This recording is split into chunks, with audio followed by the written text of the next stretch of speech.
The seven seals of the apocalypse. The seven seals of the apocalypse, described in chapter 6 of the book of Revelation in the Bible, are often interpreted in various ways by different Christian denominations. The historicist approach is considered the best way to interpret the prophecies of the Bible. The seals are seen as a prophetic representation of Christian history, from the ascension of Jesus to his return. To understand this interpretation, we will examine each seal individually and their meanings. The first seal, described as a rider on a white horse, symbolizes the gospel spreading with power and purity.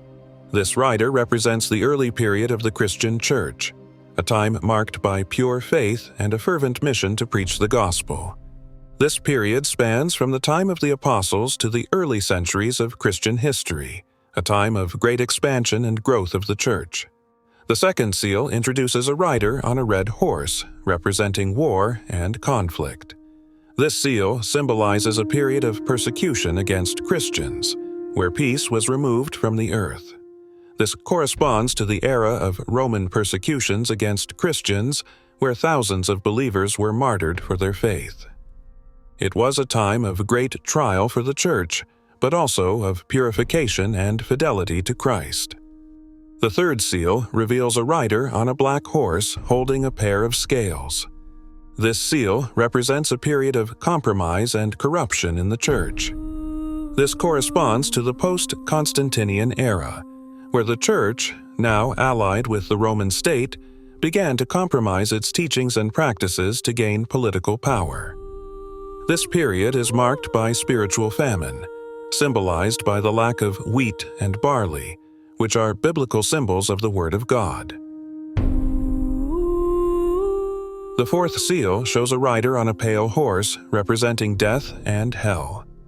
This period is associated with the Middle Ages, a time of spiritual darkness and intensified persecutions, notably through the Inquisition and the Crusades.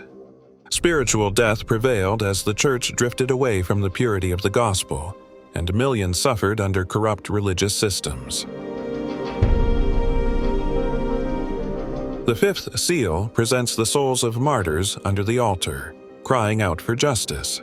This symbolizes the cry of all those who have suffered for their faith throughout the ages.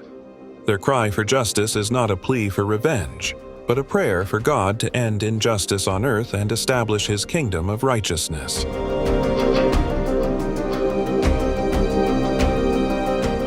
The sixth seal is marked by cataclysmic upheavals, a great earthquake, the sun turning black, the moon becoming like blood, and stars falling from the sky. These events are seen as both literal and symbolic signs announcing the end times. Historically, they have been associated with specific events such as the Great Lisbon Earthquake of 1755, the darkening of the sun and the blood moon of 1780, and the meteor shower of 1833. These events are viewed as signs foreshadowing the imminent return of Jesus. Finally, the seventh seal introduces silence in heaven for about half an hour. This silence is seen as a moment of solemnity and anticipation before the return of Christ.